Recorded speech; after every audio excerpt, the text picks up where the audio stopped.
Your presence, come, waiting for the kingdom come. In His name, in His name, in His name, peace I see. In His name, in His name, in His name, joy I see.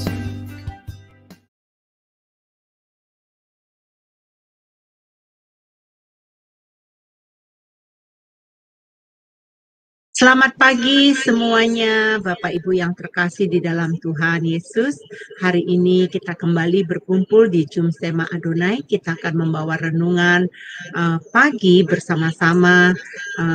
Terima kasih untuk kehadiran Bapak Ibu yang ada di Zoom, dan juga saya melihat yang udah di stream ya di Zoom di YouTube ya, sudah mengikuti acara kami. Terima kasih untuk kehadiran Bapak Ibu semua.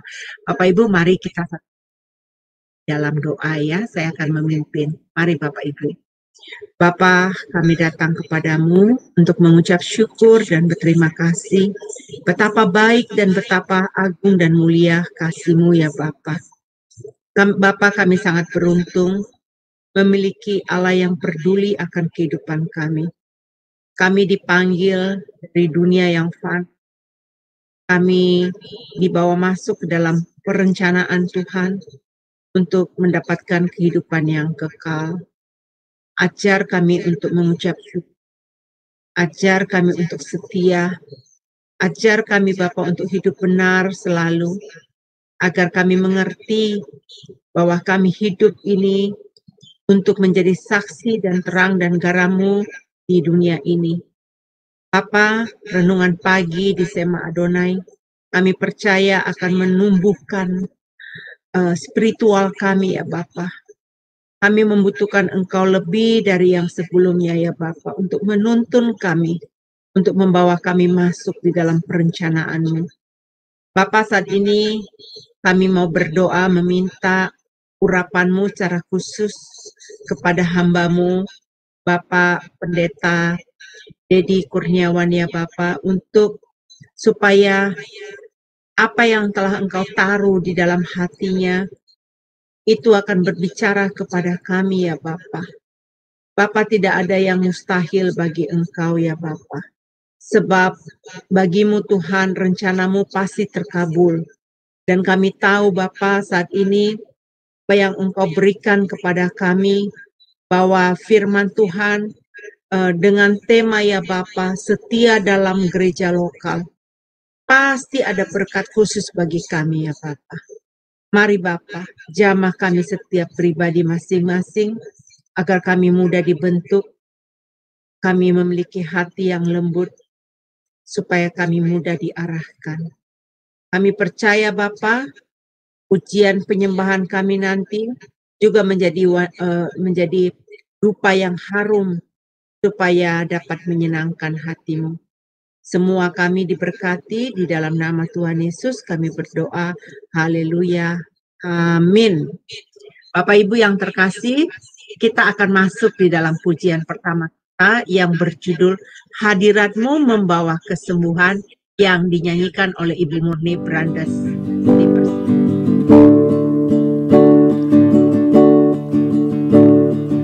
Bapa pegang tanganku, Bapa ku rindu selalu berada dekatmu, melihat senyummu. Bapa, ku mengasihimu.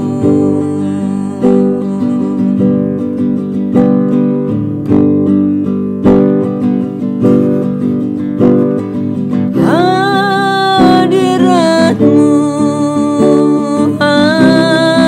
hadirat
hadirat Tuhan membawa kesembuhan bagi kita.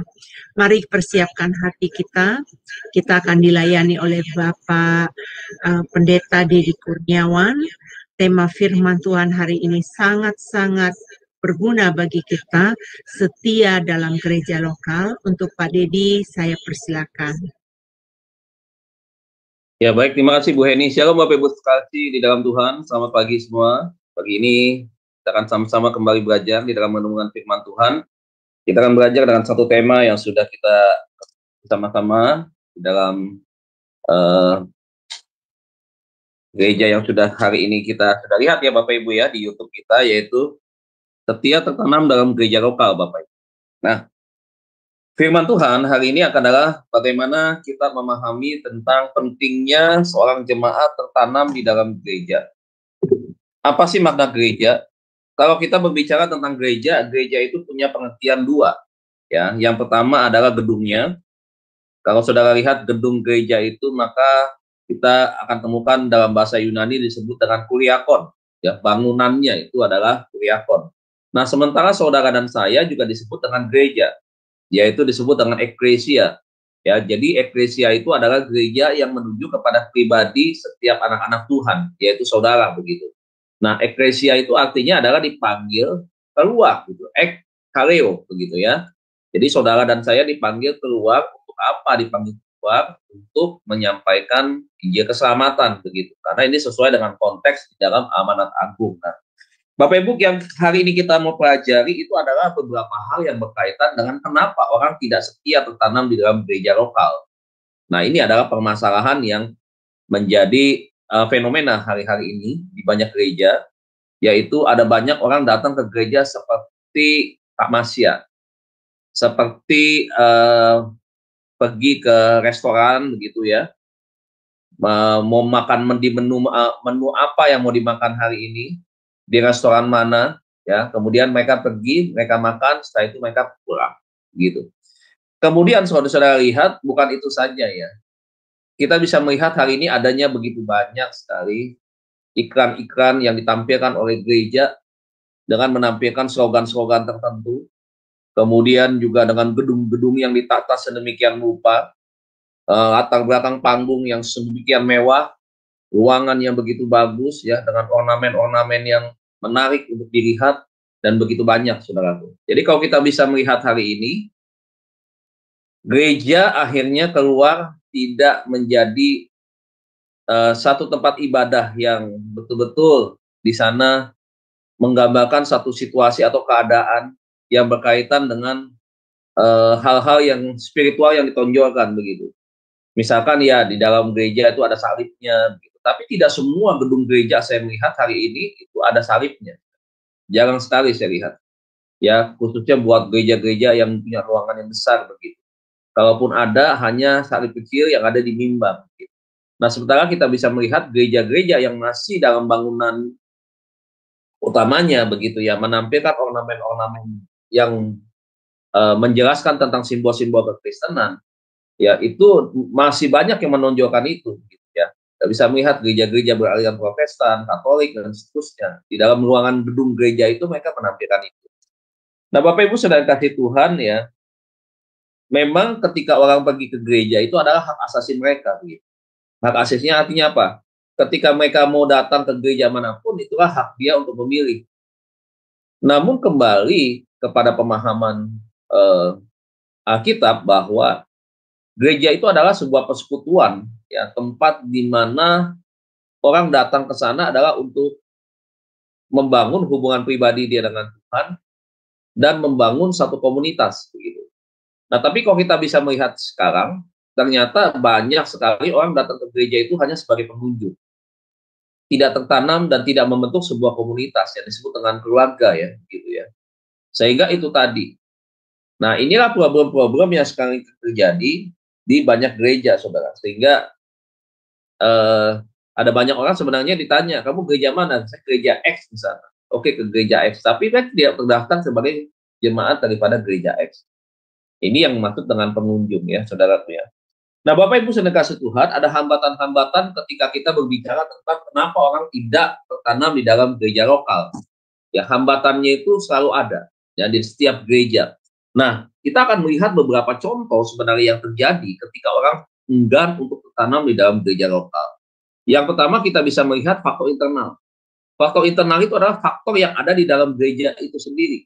Ketika ada orang datang ke gereja, mungkin misalkan saudaraku ya, jemaat baru begitu ya, ketika dia datang ke gereja, dia melihat satu situasi, keadaan di dalam begitu, dan kemudian setelah berjemaat sekian waktu, ya, dia menemukan beberapa hal yang tidak nyaman di sana. Nah, yang pertama kita bisa melihat sebenarnya apa yang menyebabkan orang tidak tertanam di gereja lokal. Faktornya faktor internal. Faktor internal yang pertama adalah sikap kepemimpinan yang otoriter.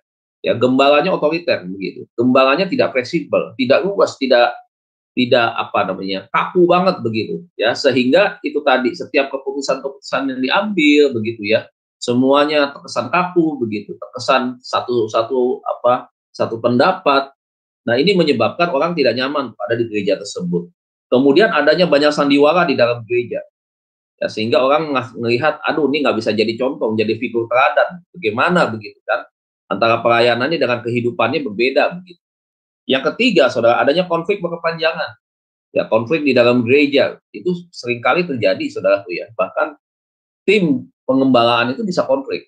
Bisa. Jadi bukan hanya jemaat dengan jemaat, tetapi ini kalau sudah ada di dalam gereja, konflik itu bisa meluas.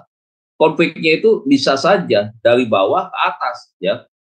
Bisa horizontal, bisa vertikal konfliknya begitu. Bawahan dengan atasan, atau sama horizontal begitu ya, sesama jemaat dengan jemaat, bahkan dengan pengerja. Nah, itu bisa terjadi seperti itu. Sehingga menyebabkan kenapa begitu banyak orang bergereja pada akhirnya tidak mau tertanam dalam gereja lokal tersebut. Atau kita bisa melihat orang datang ke gereja, akhirnya gereja itu hanya menjadi tempat transit. Ya, datang sebentar jemaat, kemudian pergi lagi, tidak pernah kembali lagi begitu. Nah, sebagai gembala jemaat, tentunya saya selalu memantau tingkat masuk gereja berapa yang baru itu, terdaftarnya di mana, dari gereja di mana sebelumnya. Nah, kita bisa melihat apakah minggu-minggu besok ada itu tadi ya, kunjungan berikutnya ya, dan seterusnya. Nah, ini akan menjadi sebuah evaluasi. Nah, ini kan penting sekali untuk kita memperhatikan mereka begitu. Kemudian adanya apa lagi? Adanya tingkatan sosial. Tingkatan sosial ini yang sangat berbahaya di dalam gereja, yaitu adanya geng, kubu-kubuan yang dibangun, saudara. Ya, ada geng A, geng B, geng C begitu. Nah, kadang-kadang kita bisa melihat mereka punya itu yang sama. Misalkan ya, ada kelompok yang memang dari sisi ekonomi dia mapan, dia berkelompok sendiri begitu ya. Kemudian ada kelompok-kelompok yang menengah tuh ya, level-level orang yang bekerja, karyawan begitu ya. Dia bikin kelompok sendiri. Dan ada kelompok-kelompok yang status ekonominya ada di bagian bawah. Nah, mereka membentuk kelompok sendiri. Nah, ini yang tidak boleh terjadi di dalam gereja. Nah, seorang pemimpin di dalam gereja dia harus merangkul semua, tentunya harus menciptakan suasana yang nyaman di dalam sebuah gereja. Nah, setiap jemaat punya latar belakang apapun juga jangan ditonjolkan di dalam gereja. Nah, jangan menonjolkan diri juga. Jadi tidak boleh ada geng-geng segala macam, kelompok A, kelompok B, kelompok C. Jadi seperti partai politik begitu. Ada kepentingan-kepentingan yang dibangun di dalam gereja. Nah, stop, ini menjadi perusak gereja.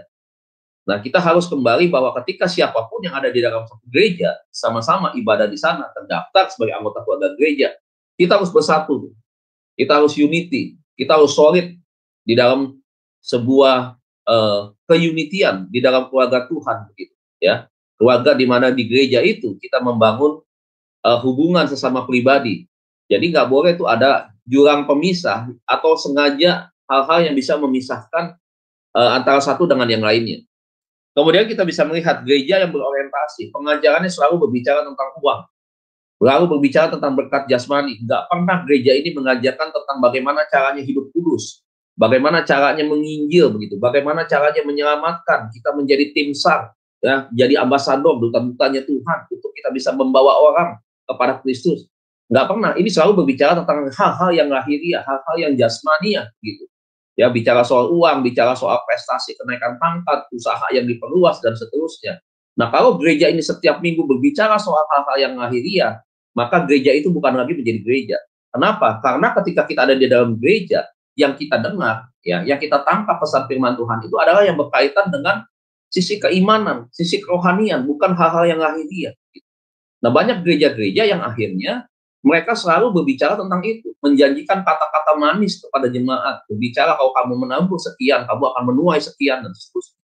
Nah, ini saudaraku sesuatu yang harus tidak boleh terjadi di dalam gereja. Bahwa kita harus mengajarkan sesuatu, bukan sesuatu, tetapi kita harus mengajarkan firman Tuhan yang betul-betul murni, firman Tuhan yang betul-betul yang alkitabiah yang kita sampaikan kepada mereka, supaya mereka semua menjadi jemaat yang dewasa. Bukan menjadi jemaat yang hanya mentalnya adalah meminta-minta kepada Tuhan. Berharap mendapatkan rezeki, mendapatkan berkat yang lebih daripada keadaannya sekarang. Inilah sesuatu yang tidak boleh terjadi, dan inilah yang menyebabkan orang ketika bergereja bingung. Ini saya datang ini, ya, mau cari Tuhan, tapi kok bicaranya soal berkat terus, gitu. Kekurangan duit terus, begitu itu gereja. Selalu berbicara soal, ayo kita begini nih, pas kita sedikit, waduh kita mau misi peluang, ini, itu, gitu. Sehingga jemaat nggak nyaman begitu. Saya beberapa kali kan juga sampaikan, ketika jemaat datang ke gereja punya kesulitan masalah keuangan, datang di gereja, pembicaranya, pengkhotbahnya berbicara untuk nagih duit, membicara tentang minta duit. Malu Bapak Ibu. Gereja Tuhan nggak boleh seperti ini, nggak boleh. Jemaat, pendeta aja ketika berbicara mengeluh soal keuangan. Wah, saya dalam keadaan kesulitan keuangan. Bingung. Ini imannya di mana nih imannya begitu? Dia sebagai seorang hamba Tuhan, harusnya dia meminta kepada Tuhan, dan dia tidak boleh, itu sesuatu hal yang pantang ya dari seorang hamba Tuhan berbicara mengeluh tentang keuangan rumah tangganya di hadapan jemaat. Tidak boleh seperti itu. Begitu. Nanti orang akan berpikir, wah dia aja sebagai hamba Tuhan aja sampai nggak ada begitu ya.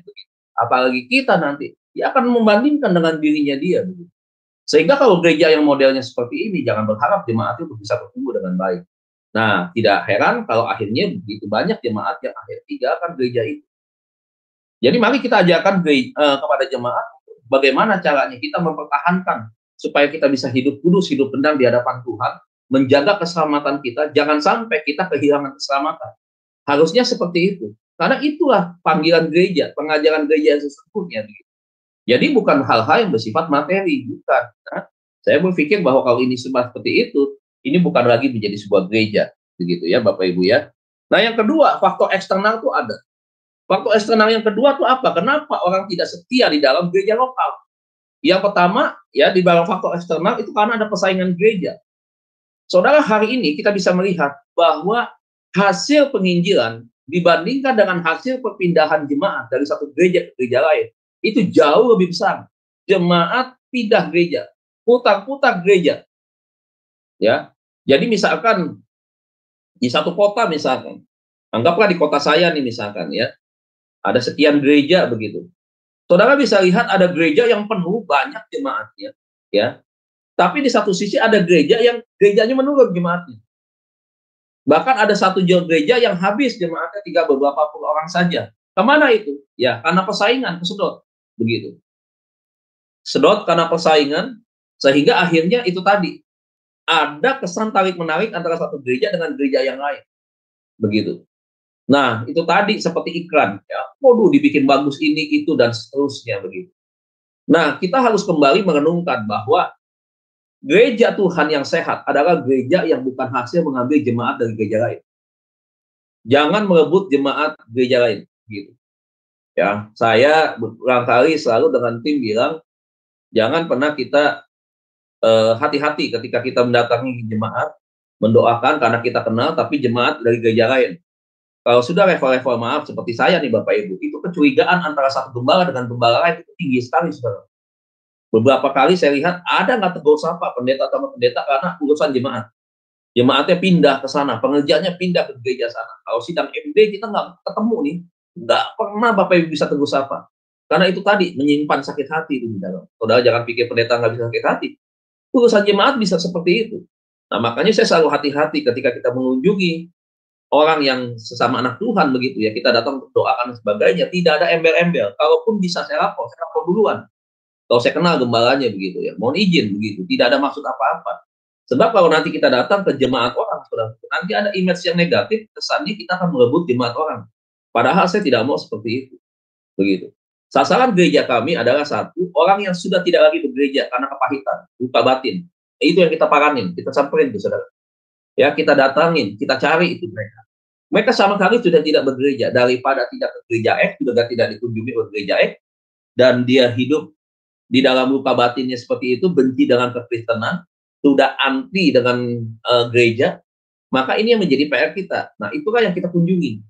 Yang kedua, tentunya kita belajar untuk kita punya keberanian untuk kita menyampaikan berita Injil juga kepada mereka-mereka yang katanya agama A, tetapi mereka juga tidak pergi ke ibadah di agama tersebut. Nah, ini yang kita cari, target yang kedua. Target yang ketiga tentunya adalah kita mencari mereka-mereka yang hidupnya masih di dalam keduniawian, ya begitu. Nah, inilah target yang kita cari, bukannya kita pindahkan jemaat orang, begitu. Nah, ini pantang buat kami, ya, untuk kami mau asal gereja kita banyak jemaatnya, persembahan banyak setiap minggu, puluhan setiap bulan lebih daripada target, kemudian kita nekat mengambil jemaat orang. Nggak boleh seperti itu. Itu hati-hati. Kalau Anda menjadi pemimpin dan Anda tidak siap menjadi seorang gembala, jangan menjadi seorang gembala. Lebih baik Anda menjadi seorang jemaat yang setia di hadapan Tuhan, atau pelayan Tuhan yang setia, daripada Anda sebagai pemimpin gereja, sebagai gembala sidang, tapi hati Anda busuk, Anda rebutin jemaat orang. Ya, ini yang nggak boleh. Saudara lihat di dalam perkembangannya hari ini, ada gelombang yang disebut dengan 3 gelombang yang kita lihat dari faktor eksternal ini. Yang pertama, kalau kita bisa melihat adalah karena gelombang pertama itu Azusa Street ya tahun 1906, ya perkembangan gereja Pentakosta ya dimulai. Saudara bisa melihat seiring waktu berjalan perkembangan ini semakin hari semakin bertambah begitu. Muncul lagi tahun dengan gerakan yang disebut dengan gerakan karismatik. Gerakan karismatik disebut dengan gelombang kedua, saudara. Ini menjadi faktor eksternal. Kita lihat pertumbuhan jemaat dari gerakan tadi, dari Partai Pentakosta, kemudian masuk kepada gerakan baru yang disebut dengan karismatik. Ya, karismatik muncul di tahun 1967 di Pennsylvania, Amerika, ya, saudara. Ya, munculnya tuh gerakan karismatik. Nah, kita lihat itu disebut dengan gelombang kedua. Gelombang ketiga muncul lagi, saudara, pada tahun 1980-an dengan gerakan disebut dengan neo-karismatik. Nah, gerakan neo-karismatik ini muncul dengan label yang kita kenal dengan istilah sekarang disebut dengan mega church atau gereja bintang 5, saudara.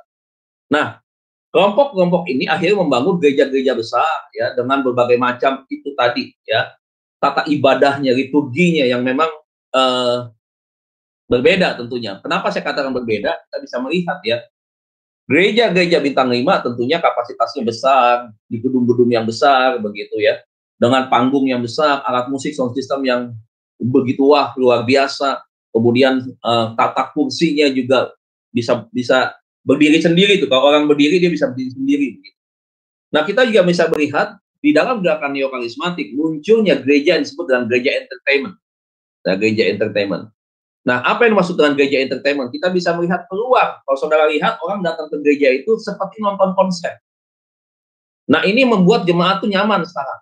Makanya saya selalu melihat ya, mendoakan supaya jemaat itu betul-betul adalah jemaat yang secara kapasitas rohaninya, dia itu memang punya kapasitas rohani yang bertumbuh dan kelihatan progres. Jangan hanya datang, hanya sekedar untuk jogetnya saja di gereja. Karena merasa tertidur. Yang main bukan tuntunan roh, tapi apa? Dagingnya yang main, yang menonjol di sana. Karena orang datang melihat ke sana, panggungnya begitu besar, ya penyanyi-penyanyi cantik-cantik, ganteng-ganteng, penyanyinya lebih daripada 2, misalkan begitu. Latarnya atau singernya itu bisa 10 orang, begitu. Lampunya kelap-kelip seperti disco, begitu. Waduh, lampu sorot, tembak ini, tembak itu, dan seterusnya. Hentakan musiknya keras, begitu. Jadi yang dibangkitkan itu semangat dagingnya main, bukan rohnya sebenarnya, begitu.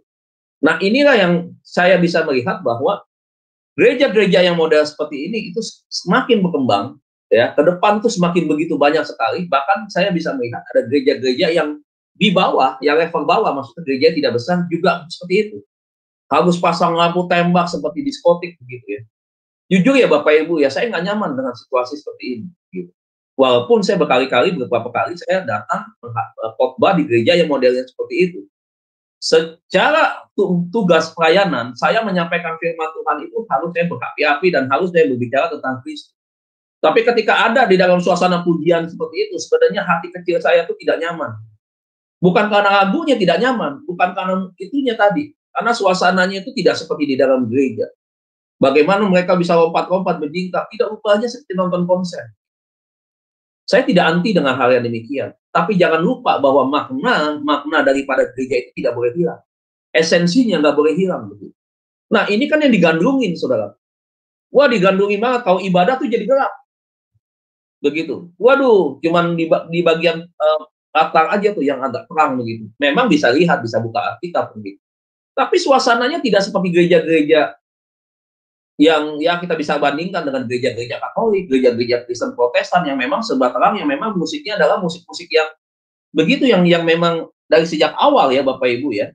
Ya bisa himne, bisa apa gitu. Bukan berarti saya larang Anda untuk menyanyi tepuk tangan atau saya tidak suka dengan pujian-pujian seperti itu. Tidak. Tetapi kalau saya melihat sepertinya orang datang hanya untuk aduh sukacita begitu aja begitu. Saya nggak yakin begitu. Mereka pulang mereka mendapatkan sesuatu begitu. Bisa bertumbuh begitu. Kadang orang pernah datang ke gereja. Saya pernah dengar berapa kali. Bagaimana musiknya? Worshipnya bagaimana? Oh ini keren, mantap. Oh yuk kita datang ke sana rame-rame. Jadi orang bukan cari Tuhannya, jadi cari musiknya. Yang penting buat enak dulu, buat badan bisa joget. Waduh, nyaman begitu. Nah inilah saudaraku yang akhirnya menyebabkan kenapa gereja-gereja kecil yang masih mempertahankan ya liturgi di dalam pujian penyembahannya, misalkan secara sederhana begitu ya, tidak pakai lampu-lampu begitu ya, sama seperti gereja-gereja yang dulu begitu ya, itu ditinggalkan. Karena itu tadi dianggap tidak modern, dianggap wah ini lebih hebat nih ya. Ada yang bilang Pak kita harus tidak kaku mengikuti perkembangan zaman. Betul, kita tidak mengikuti, kita tidak kaku. Firman Tuhan itu tidak kaku di dalam mengikuti setiap perkembangan zaman. Tetapi kita juga harus lihat bahwa tidak semua perkembangan zaman itu cocok dan dibawa ke gereja. Jangan sesuatu yang dari luar kita bawa masuk ke dalam, tapi kita tidak pernah berhikmat untuk kita bisa menilai ini layak nggak di dalam rumah Tuhan atau tidak, seperti itu. Ya, mereka pakai kostum-kostum yang kadang-kadang kostumnya juga ya itu tadi seperti konsen begitu. Nah, itu tuh senang tuh kalau berbahasa itu kencang banget. Gitu. Semua tuh waduh kencang begitu. Ya, saya jelaskan di sini sedikit tentang bahasa roh Bapak Ibu. Buat Bapak Ibu yang aliran karismatik. Neokarismatik ini gerakannya itu seperti ini, kalau saudara kenal ya. Kalau saudara tahu nih gerakan neokarismatik, kita sekarang ada sedang di dalam perkembangan zaman gerakan neokarismatik dengan ciri-ciri liturgi ibadah yang seperti itu. Saya dengan kasih tahu nih, berdoa bahasa roh itu tidak perlu dengan keras, kayak begitu, nggak ada di dalam Alkitab itu. Roh Kudus itu lihat, tangkap firman Tuhan, tangkap dengan betul. Roh Kudus itu tertib, lemah lembut. Ngomongnya tidak keras-keras begitu seperti orang ngamuk. Tidak, dia lemah lembut.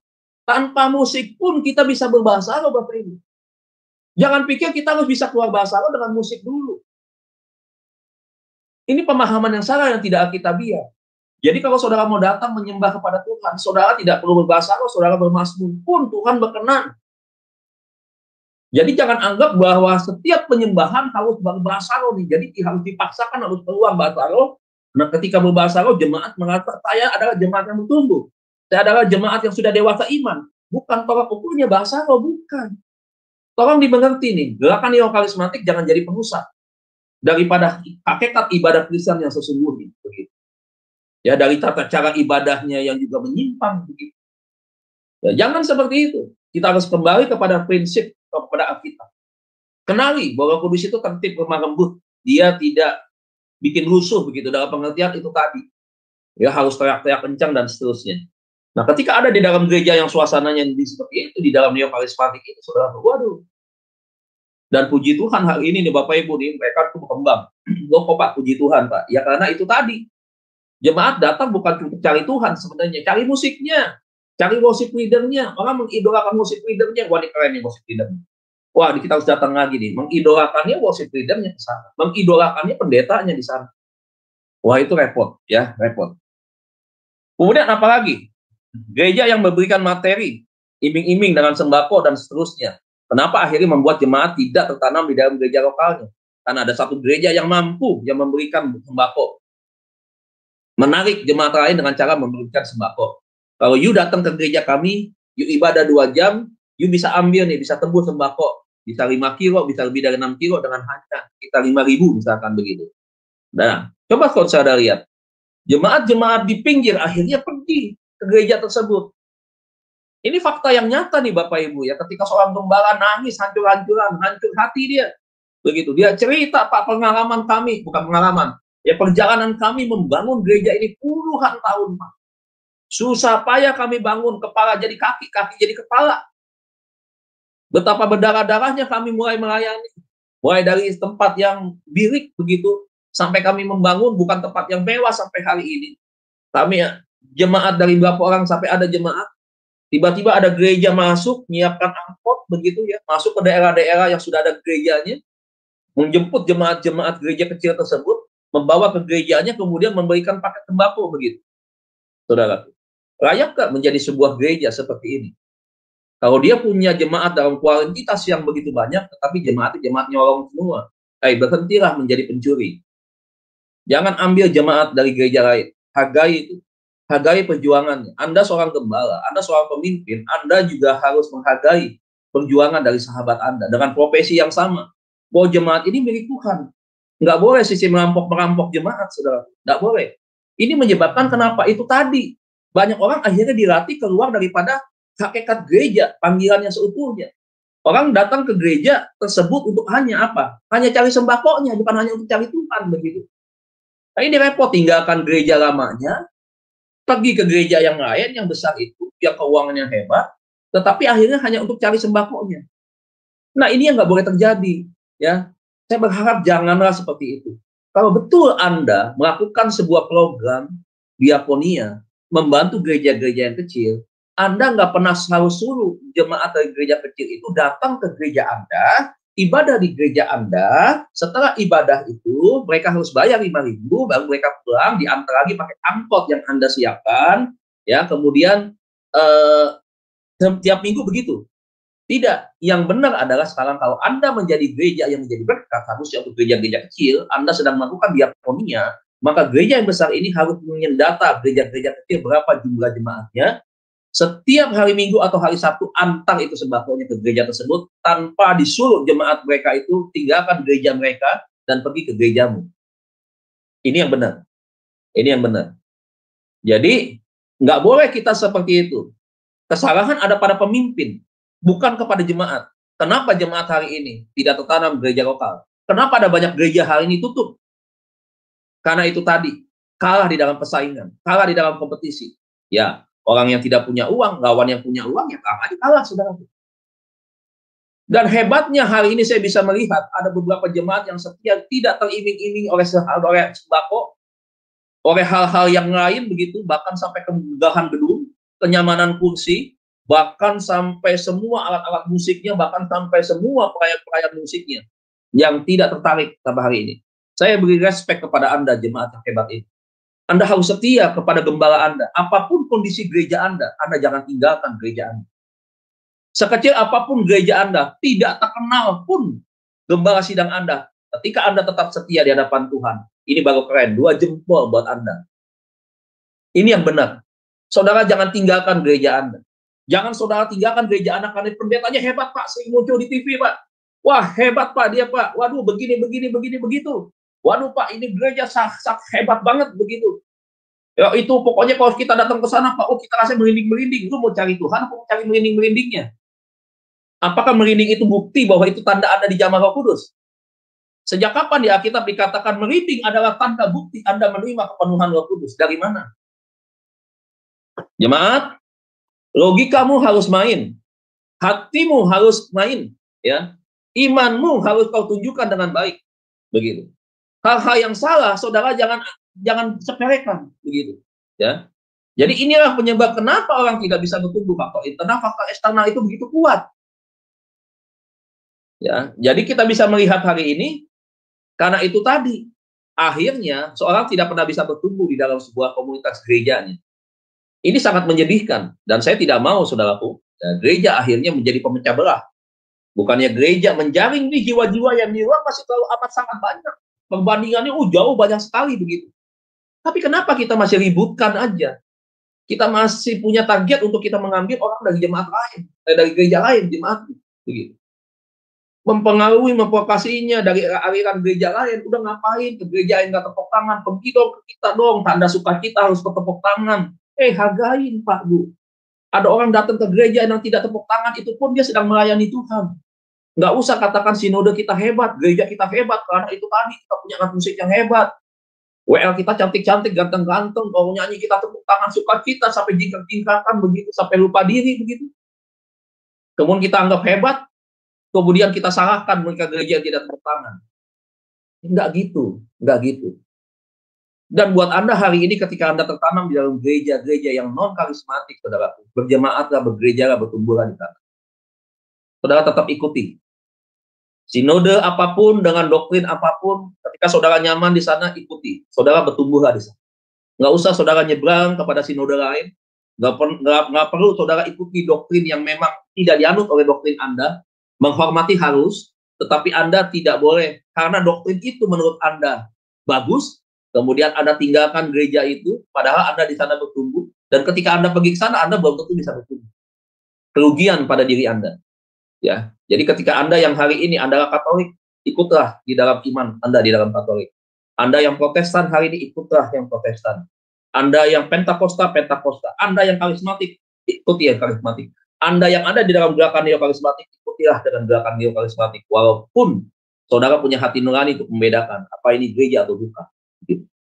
Jadi kita tidak bisa memaksakan dan tidak boleh memaksakan untuk pindah kepada satu aliran. Nggak boleh. Tertanamlah Anda secara sehat di dalam gereja Anda.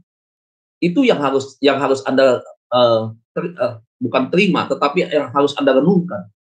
Bahwa kalau Anda ada dimanapun yang namanya Kristenan, gereja Tuhan adalah kepercayaan yang Tuhan berikan buat Anda untuk bertumbuh di tempat. Ya, jadi nggak usah ikut-ikutan, nggak usah juga paksa-paksakan orang untuk masuk ke kelompok kita, saudara. Saudara, kita bisa melihat bagaimana gereja yang baik dan benar. Saudara harus lihat pengajarannya pertama. Saudara perlu sampaikan ini, ya, terutama kepada gereja-gereja yang di aliran kami, bahwa saya selalu tekankan, kalau Anda mau pergi pindah rumah misalkan, Anda harus cari gereja yang lain. Saya sampaikan pesan kepada mereka. Beberapa dari gereja pusat ketika saya belum buka cabang, ketika saya belum menjadi gembala, ya saudara, saya selalu katakan bahwa karena posisi saya sebagai wakil gembala tentunya, saya selalu kasih tahu kepada mereka, Bapak Ibu pergilah carilah gereja. Minggu pertama boleh masuk, liatin pengajarannya. Ya. Liatin bagaimana cara gereja menyambut Anda. Saudara harus juga ukur dengan hati nurani Anda. Apakah Anda nyaman ada di gereja itu atau tidak. Kalau Anda tidak nyaman, keluarlah cari dulu gereja yang lain. Tidak harus gereja besar. Bukan jaminan gereja besar Anda akan bertumbuh secara rohani. Tidak harus. Ya, Anda carilah gereja yang menurut Anda itu bagus. Kekeluargaannya bagus, pengajarannya bagus. Nah, saudara ikut di sana. Saudara boleh bertumbuh. Ambil bagian, jangan hanya menjadi penonton, jangan hanya jadi jemaat. Saudara harus ambil bagian untuk melayani Tuhan, melayani pekerjaan Tuhan di dalam gereja itu, dan kembangkan gereja itu. Dan kalau Anda sudah tertanam di dalam gereja itu, Anda sudah menjadi jemaat, saudara tuh punya kartu jemaat di sana, setialah terhadap gereja di mana Anda ada di situ. Ya, jadi saudara harus lihat nih, pengajaran itu penting. Kita lihat pengalaman kita hari ini, kita bisa melihat pengajaran-pengajaran yang menyimpang. Ada radical grace, modern grace, deep grace, ya, kemudian hyper grace, begitu banyak grace yang disalahgunakan, saudara. Jadi kalau jemaat nggak belajar, jemaat nggak tahu, saudara, wah bahaya ini jemaat. Nah, saya nggak mau membiarkan mantan jemaat saya itu karena pindah tugas, pindah rumah, kemudian mereka tersesatkan.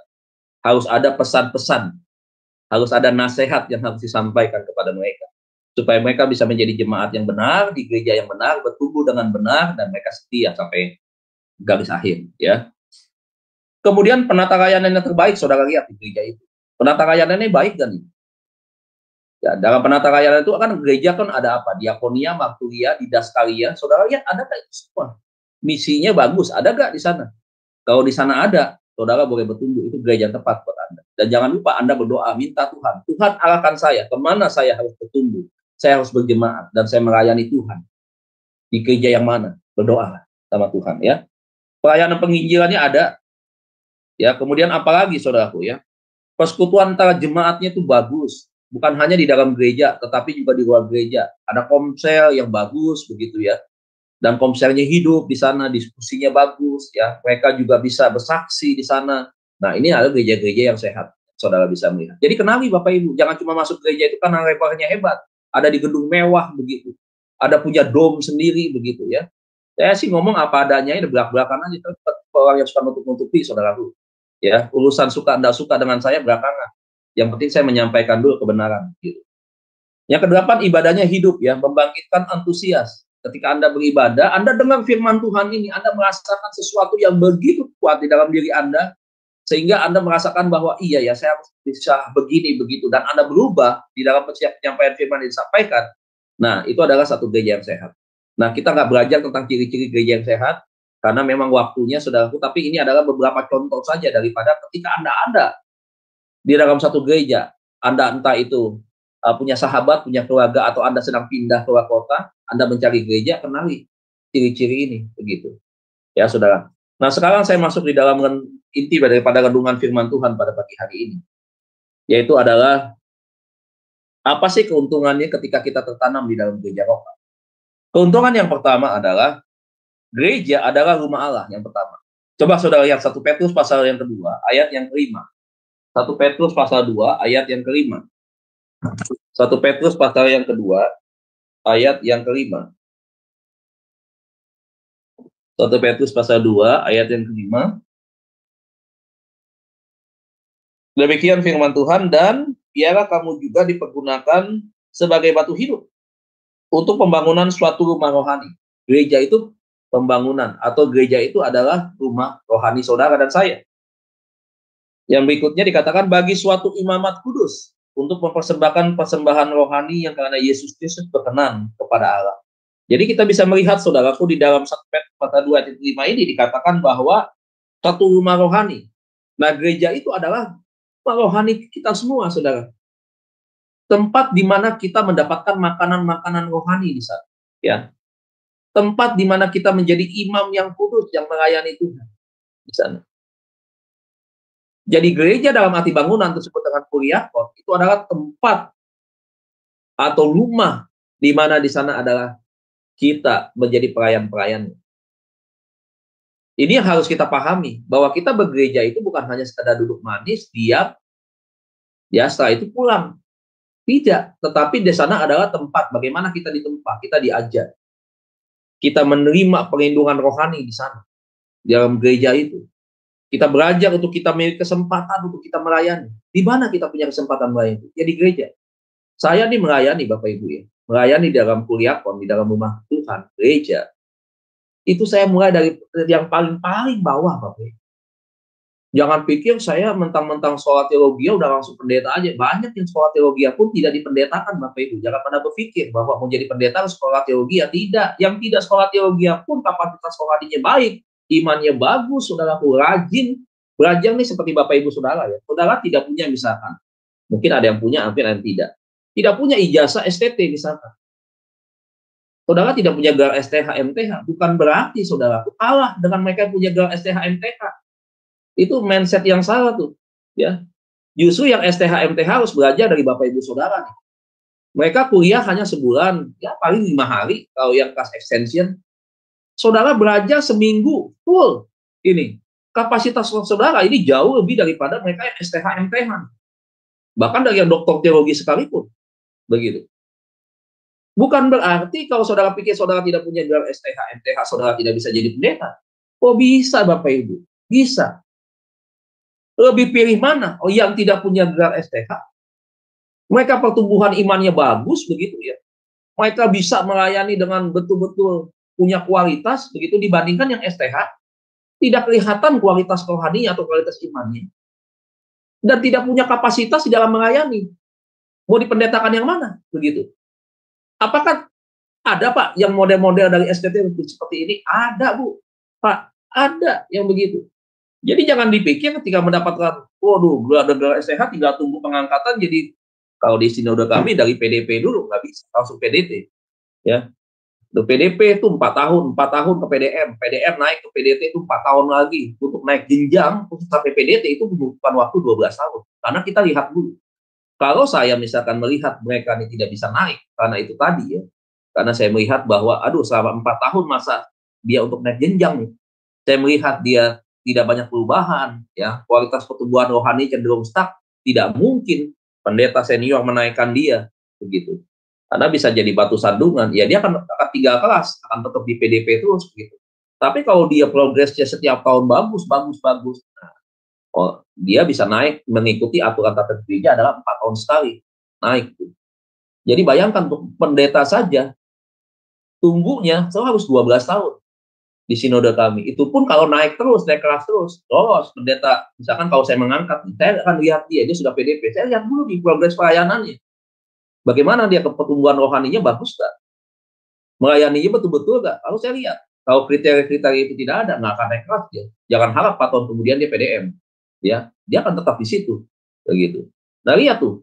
Apalagi sebelum PDP, dia harus tunggu misalkan 10 tahun. Nah, 10 tahun itu untuk sampai nanti dia naik misalkan terpilih jadi PDP dan sampai pendeta, berarti 22 tahun dia.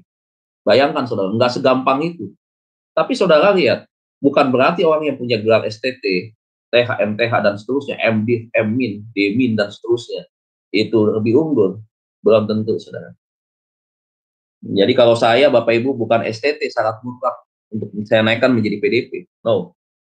Ya, kalau saya lihat kapasitasnya bagus, kualitasnya bagus, melayani militan, setia di dalam mengiringkan kepada Tuhan, wah ini boleh nih. Lolos, walaupun nggak ada gelar STH pun, lolos.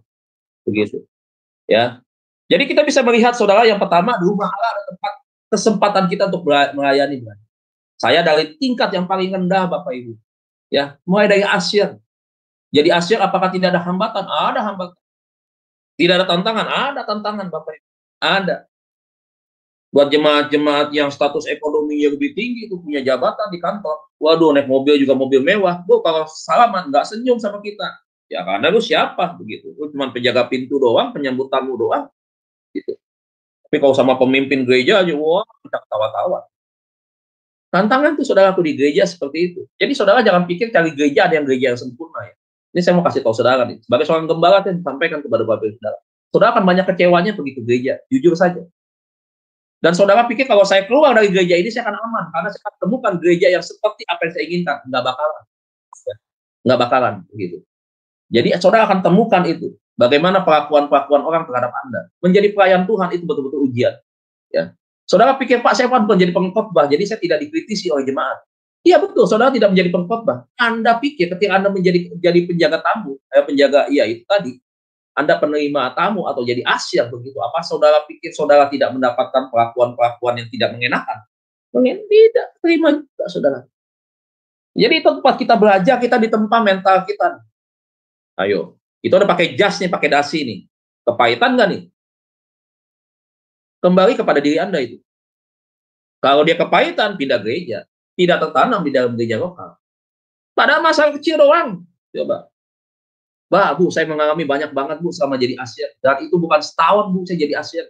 Cukup lama jadi asyir. Aduh. Ini saya kasih contoh nih. Saya udah payungin nih orang nih, satu itu. Turun dari mobil Mercy waktu itu. Lambang tuh kan. Lambang Mercy di mobil sedan warna hitam. Saya ambilin payung. Saya jemput dia keluar dari mobilnya. Waduh, istrinya satu lagi dijemput sama yang perempuan, asyir perempuan. Kan kalau asyir biasa suami istri. Saya sama istri saya tuh. Istri saya sampai hari ini bingung, kenapa dia bisa jadi gembala begitu. Padahal dulu melihat jemaat, kelakuan yang enak banget dia.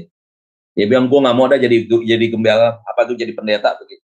Dia juga dulu beberapa kali bilang ke saya, benar mau jadi pendeta, pikirkan lagi, jangan 2 kali, berkali-kali pikirin. Karena dia tahu bagaimana ulah jemaat memperlakukan sesama pelayan Tuhan begitu. Jadi udah kita payungin nih, kita bawa nih Bapak Ibu nya.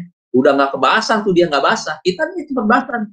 Begitu. Saudara tahu, nyelonong aja, ngucapin terima kasih juga tidak.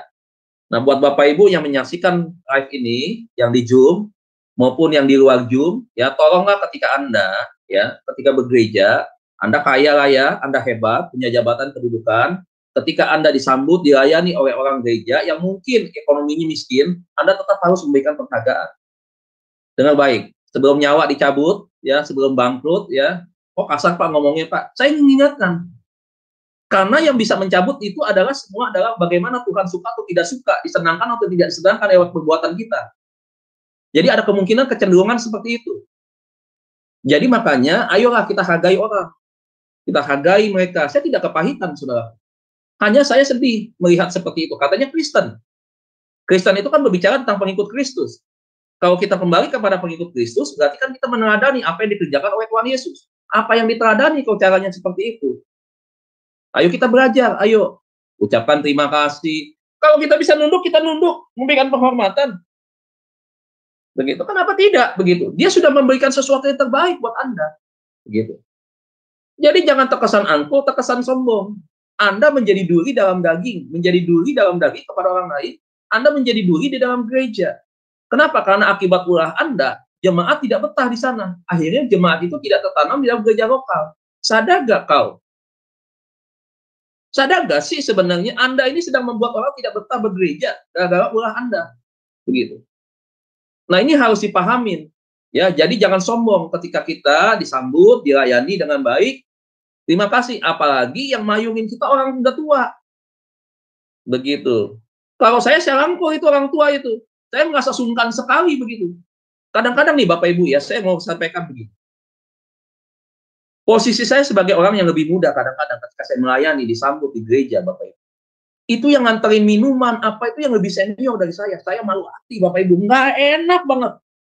Bahkan ada yang bos-bos nih Bapak Ibu ya. Wah hebat. Begitu. Sampai nganterin itu, ngajak makan, sampai bukain mobil nih, diperlakukan dengan seperti itu. Aduh, Pak Bu. Saya kadang-kadang jadi malu sendiri gitu. Nggak enak banget begitu. Tapi saya balas dengan respon yang lebih lagi. Saya bisa manggut-manggut betul-betul terima kasih itu. Penghargaan betul-betul.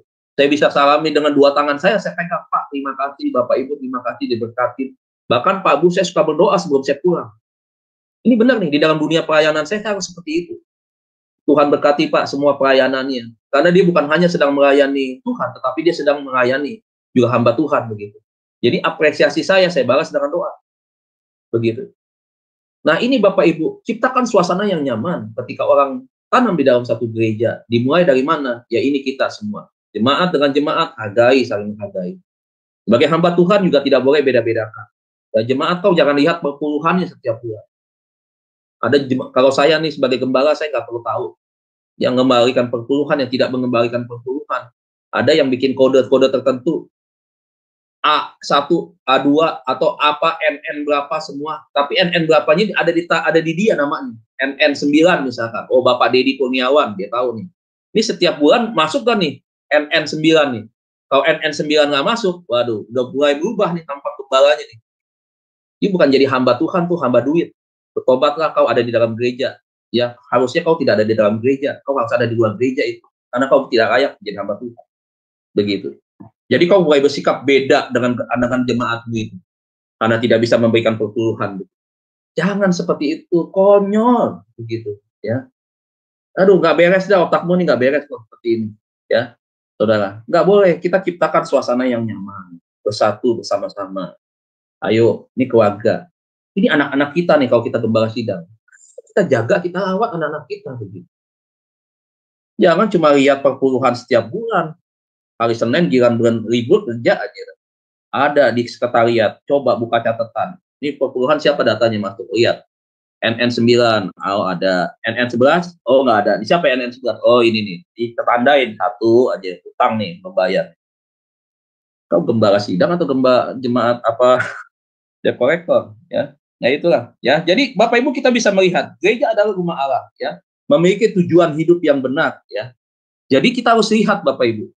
Eksistensi kepribadian hamba Tuhan juga menentukan kenyamanan daripada jemaat. Kalau dia nyaman di rumahnya di sana, itu juga bukan karena gereja Anda bagus, AC-nya enak di sana. Nyaman tuh karena banyak AC-nya. AC-nya pakai AC sentral misalkan. Bukan itu. Tapi bagaimana kita juga bisa menghargai setiap mereka yang datang ke rumah Tuhan. Di mana kita dipercayakan sebagai pemimpin misalkan. Ya. Jadi itu manfaatnya Bapak Ibu. Kenapa kita harus ada di rumah Tuhan? Kita harus bergereja. Kenapa kita harus tertanam di dalam gereja lokal? Karena di sanalah tempat kita praktek, kita belajar di sana. Kita bertumbuh, kita menerima makanan-makanan rohani di sana. Ada Bapak rohani yang melepaskan berkat setiap di dalam doanya dia. Saya nggak tahu apakah setiap gembala juga begitu mendoakan nama-nama jemaatnya. Semua didoakan, yang bisnis didoakan, itu setiap malam. Kemudian dia lepaskan berkat dari rumah.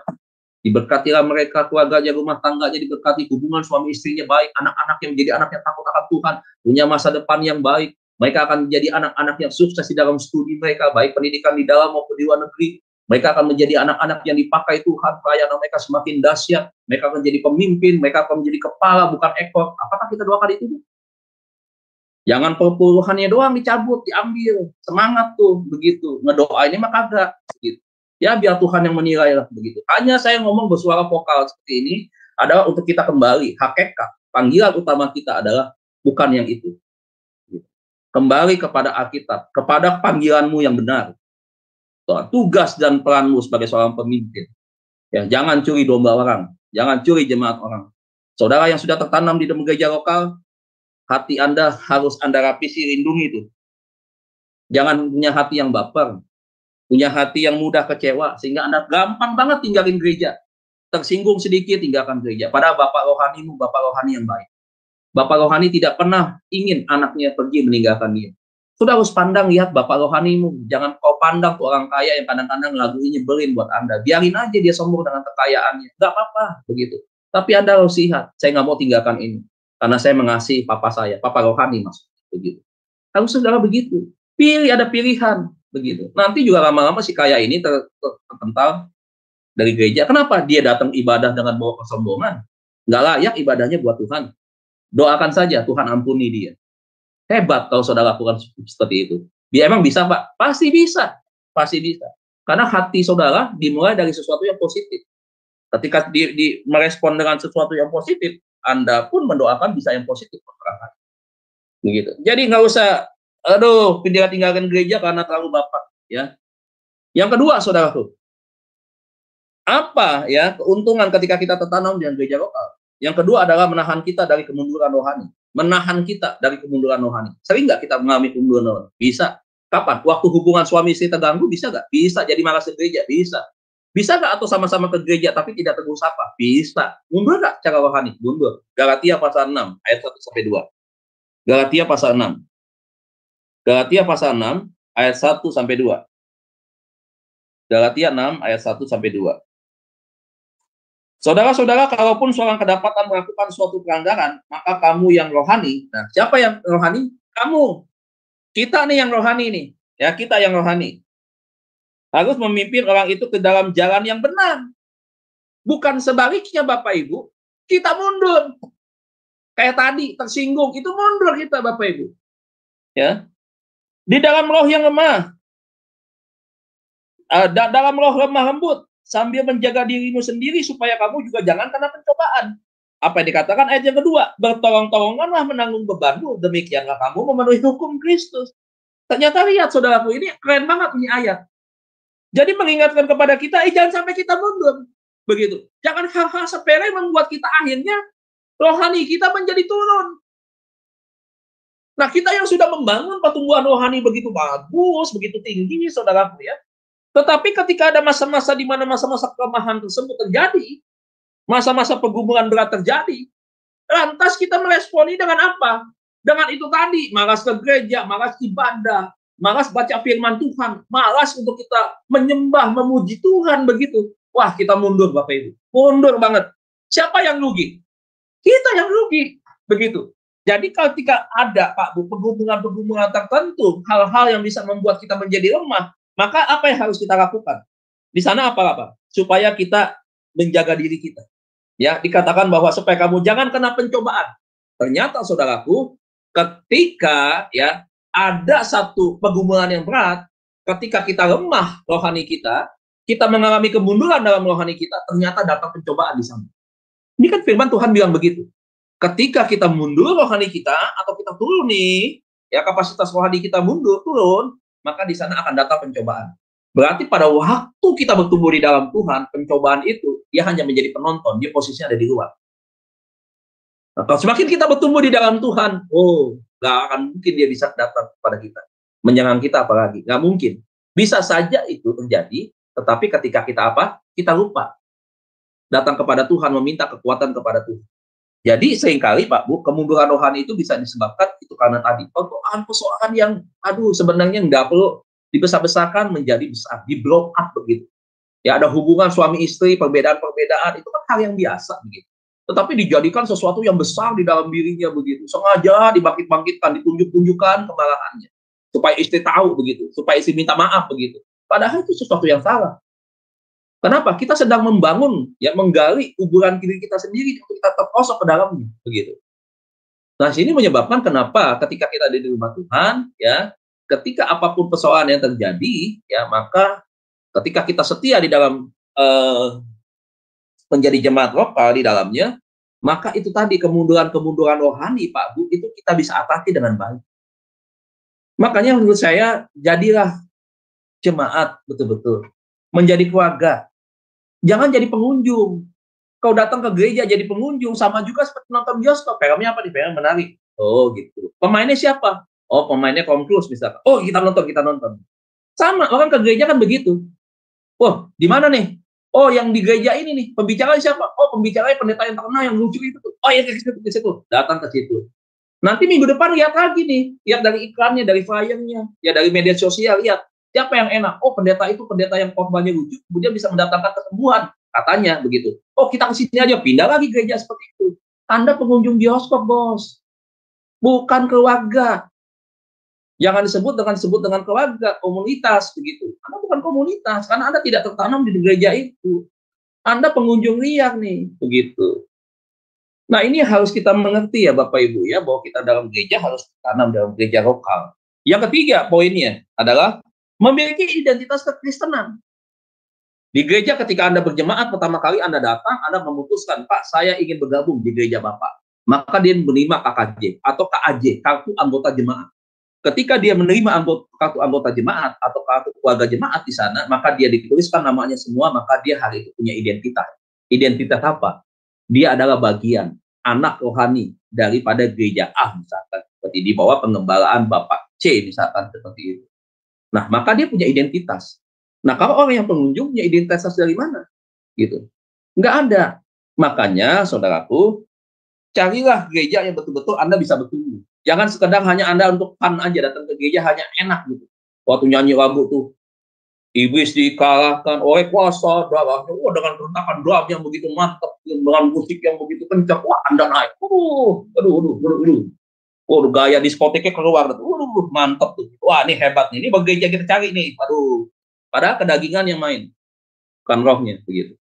Nah Anda sedang melayani siapa? Melayani diri Anda sendiri. Kenapa? Karena Anda mencari sesuatu kepuasan buat Anda nih. Kerjaan mumet sama 1 minggu begitu. Datang ke gereja, dengar lagu rohani. Kan bayar kolektor kan nggak ada tiketnya. Kalau diskotik, misalkan tiket masuk 250.000, 250.000. Kalau gereja kan harus bayar 250.000. Anda bayar goceng pun tidak ada yang tahu. Ya, tapi egois, mantap. Waduh, asik. Wih, gitu. Coba. Saudara sedang melayani siapa? Jangan sampai seperti ini ya Bapak Ibu ya. Saya menghimbau, saya tidak suka dengan cara yang seperti ini. Dan saya tidak berharap kepada jemaat yang datang ke gereja hanya untuk seperti itu. Carilah Tuhan. Carilah Tuhan. Kalau Anda tidak nyaman dengan suasana-suasana seperti mengingatkan kehidupan Anda di masa lalu yang suka pergi ke diskotik dan Anda pikir, Pak, saya tidak mau. Karena dulu saya pernah ada di dalam tempat yang seperti ini. Cari gereja yang tenang, tertib, lampunya terang, tidak ada lampu klip dan seterusnya. Pendetanya pun pakai jas, rapi, pakai batik, nggak pakai celana yang bolong-bolong, nggak pakai celana jeans, nggak pakai ini, ya. Saya mau ada di gereja itu, pergilah ke gereja itu. Beribadahlah di sana, setialah, melayanilah di sana. Ya, nggak usah pindah-pindah gereja, nggak usah.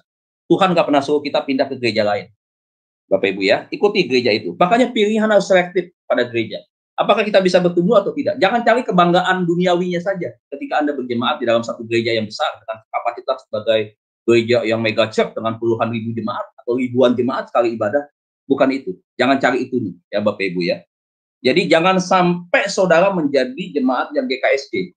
Ya, apa tuh GKSG? Gereja Kristen semua mau gue, ya. Gereja Kristen semua mau gue, bukan pada diri Anda semua. Anda semua adalah jemaat yang tertanam di dalam gereja lokal.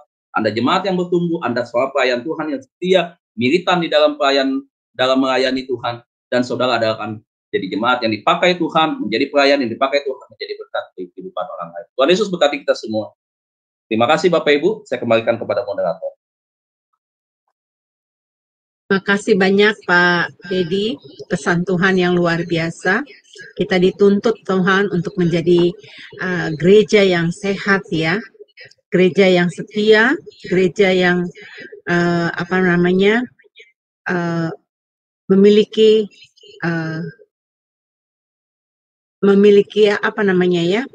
tadi yang Bapak bilang itu, mengetahui bagaimana kita bergereja itu. Kita nggak boleh pindah-pindah gereja, kita nggak boleh memiliki kelakuan yang nggak benar lah istilahnya ya. Wah, banyak sekali sih poin-poin yang tadi Bapak sampaikan ke kita itu. Saya ada catat. Ya, semoga Bapak Ibu yang mendengarkan bisa bisa menjadi jemaat yang memiliki identitas ya, kartu jemaat ya. Jadi gembalanya tahu gitu. Keuntungannya salah satu Pak menjadi setia di dalam gereja lokal itu supaya gembala kita bisa mendoakan kita ya. Gembala pasti mendoakan jemaatnya. Ya. Baik Bapak Ibu yang terkasih, mari kita mendengarkan pujian yang dari Ibu Murni, Ku Tetap Setia. Ini adalah komitmen kita, ku tetap setia. Dipersilakan. Seperti wanita mengurapimu, menangis di bawah kakimu.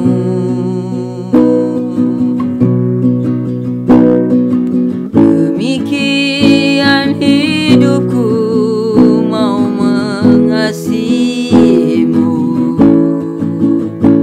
Yesus, Engkau baik bagiku.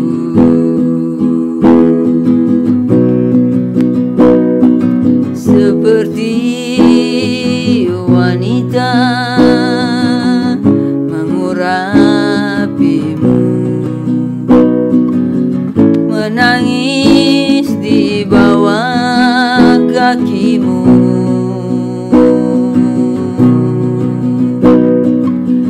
Demikian hidupku mau mengasihimu, Yesus, Engkau baik bagiku. Sampai akhir ku menutup mata, ku tetap setia menanti janjimu, sampai ku dapatkan mahkota kehidupanku. Ku tetap setia, ku melayanimu.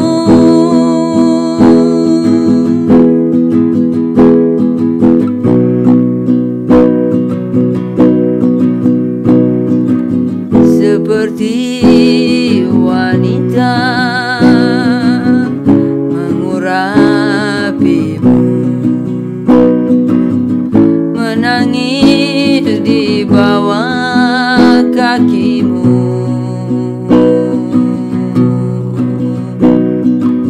Demikian hidupku mau mengasihimu,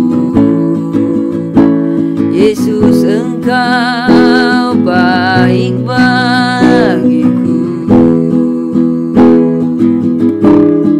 Sampai akhir ku menutup mata,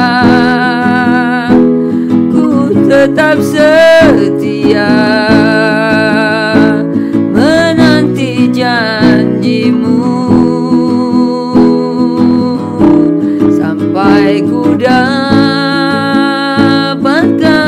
mahkota kehidupanku.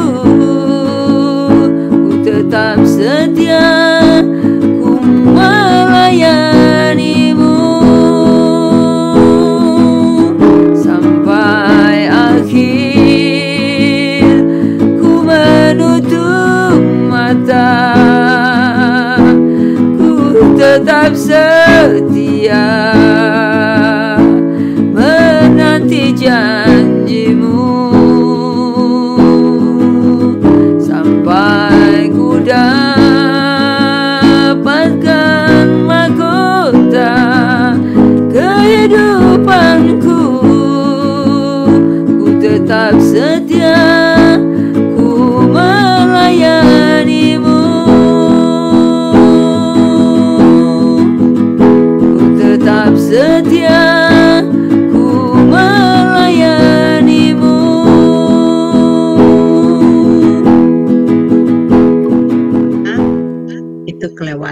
tadi itunya. Baik, Bapak Ibu yang terkasih, mari kita berdoa ya. Saya pimpin dalam doa.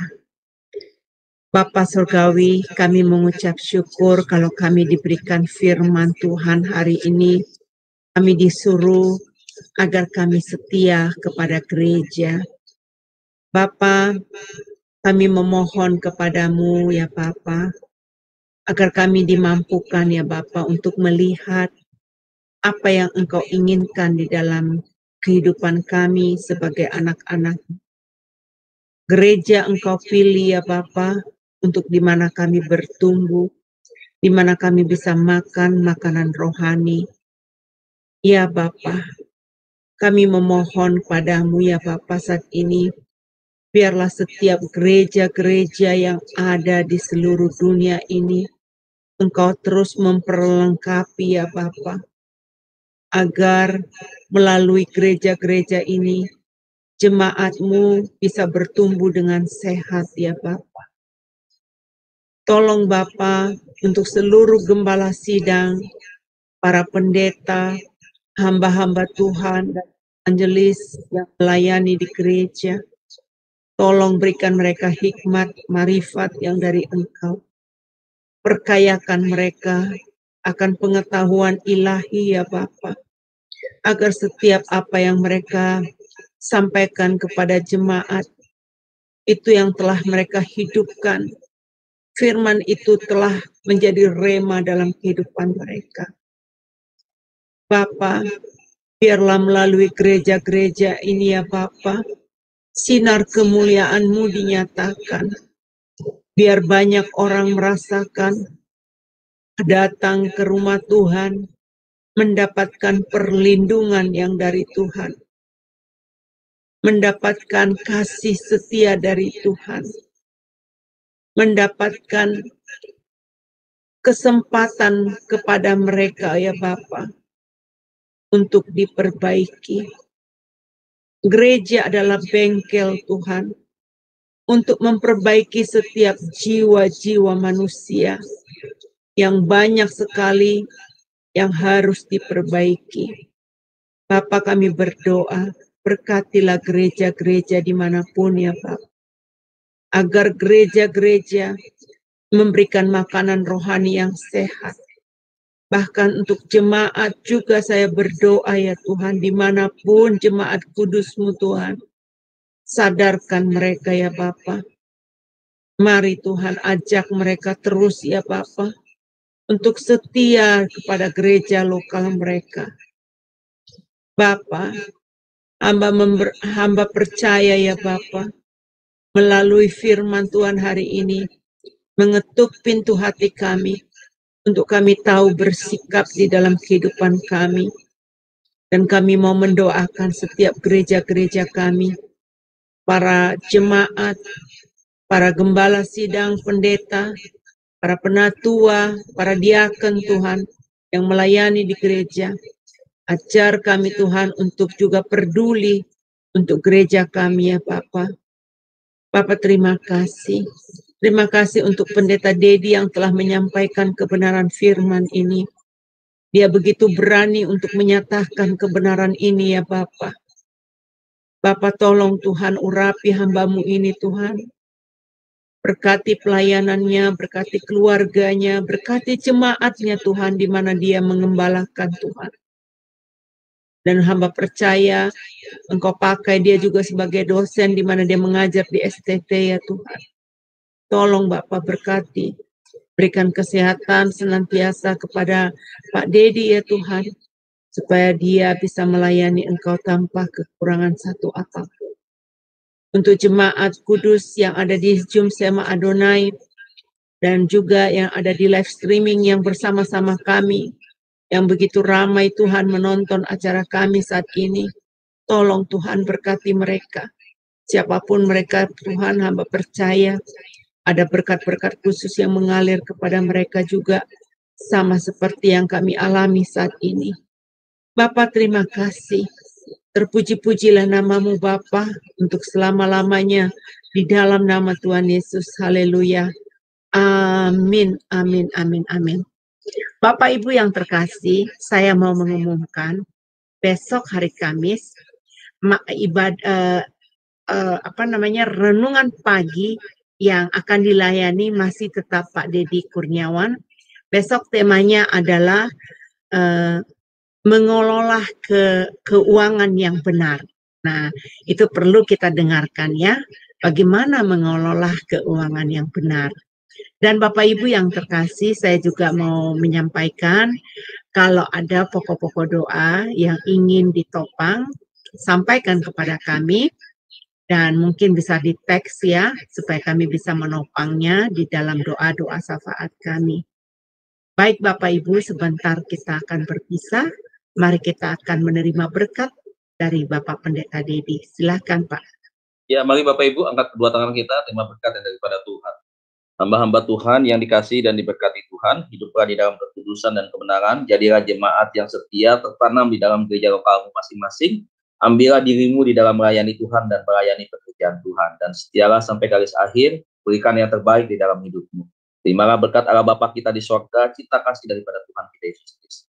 Pertolongan penyertaan penghiburan Allah Roh Kudus akan terus menyertai kita semua, mulai pagi hari ini sampai Tuhan Yesus datang di awan-awan rumah, menjemput kita semua, menjadikan kita pemenang bahkan lebih daripada pemenang, dan kehidupan kita layak berkenan di hadapan. Yang percaya dan berkati bersama-sama kita akan. Amin. Amin, amin, amin. Ya, makasih banyak Pak Dedi. Baik Bapak Ibu, sampai ketemu besok. Tuhan Yesus memberkati.